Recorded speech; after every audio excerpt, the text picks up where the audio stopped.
10 ते 11 इंची असते, त्याच्यात मार्जिन मिळवून घेणार आपण दुमडपट्टीचं 1 इंच 11. ठीक आहे, हा 0 ने 1 नंबर झाला. ठीक आहे, याच्यावर आपल्याला 3 इंच एक्स्ट्रा सांगितले, म्हणजे हा वेगळा आहे त्याच्यातून. आता 0 ते 2 याच्या खाली असतो, हा वेगळा आहे, हे हा वेगळा आहे. कारण काय होतं, तुमचं मिक्सिंग होतं त्याच्यामध्ये. हे 3.5 इंच. आणि छाती जर आता 9 चौक 36 धरून चालू आपण. आणि दंडगेर 5.5 धरू इथला आणि मार्जिन 1.5 इंच. ठीक आहे, जोडायचं.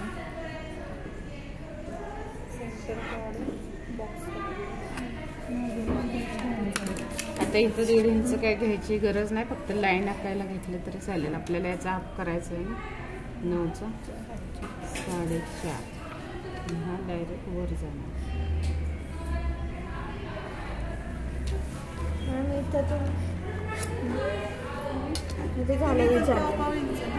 नाही, 1 इंच. हा तिरपा 1 इंच आणि हा इकडून पण तिरपा 1 इंच. आणि इथे 1.5 ते 2 इंच हे सरळ ठेवायचं नाही. इथून आकार तुम्ही असा वाकडा वाकडा द्यायचा नाहीये,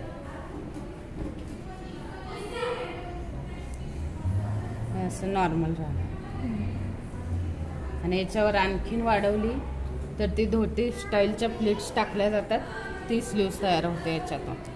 15 इंची 20 इंची इकडून अशी काउल सारखे. हा, दोन्हीकडून उलट्या विरुद्ध चुन्या टाकतो आपण, धोतीला जसे टाकतो तशा. त्याला हे सांगितलं चेस्ट प्लस 3 ते 4 इंच.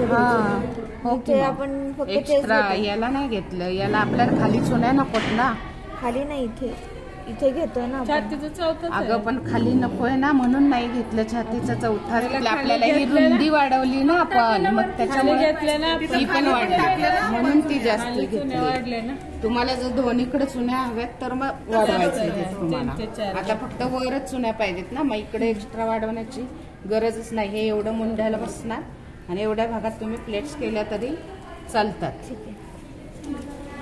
किंवा एवढ्या भागात केल्या तरी चालतात. हे सरळ शिवून टाकायचं. हे काय म्हणतात, चुन्या पाडतो आपण.